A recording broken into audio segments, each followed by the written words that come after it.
Imagine standing in front of Hogwarts, butterbeer in hand, or racing through the jungles of Jurassic World, without having spent a single dime on your park ticket.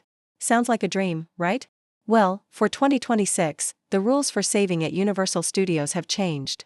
While the park isn't just handing out tickets at the gate, there are legitimate, secret ways to get in for free or close to it if you know where to look. Today, I am breaking down the top 5 ways to score free entry and the massive scams you must avoid. Let's get into it. The most common way people get free tickets in 2026 is through travel rewards.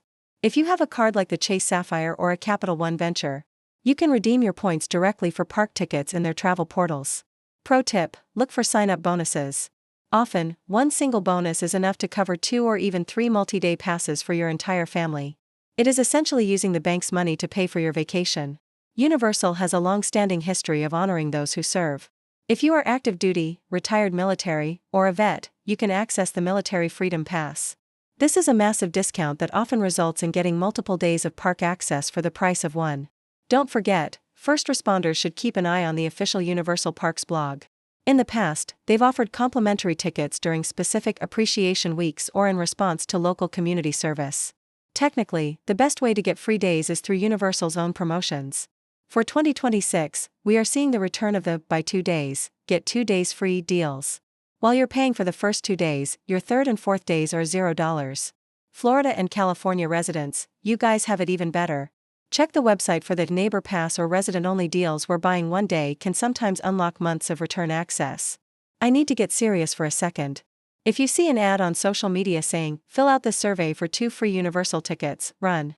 The trap: scammers use these to steal your data. The ticket resale trap: never buy tickets on eBay or Craigslist.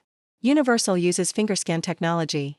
If a ticket was used for even 1 hour by someone else, it won't work for you, and you'll be stuck at the gate with a worthless piece of paper and no refund. Universal Studios is more expensive than ever in 2026, but with these strategies, you can keep that cash in your pocket for more churros and souvenirs. If you want to see the current best authorized deals and the exact credit cards I use to travel for free, I've put all the links in the description below. Click that link to start planning your 2026 adventure. Don't forget to hit that like button if this saved you some money, and subscribe for more travel hacks. We'll see you in the parks. Thanking you for watching. Kindly like, share, subscribe and leave a comment.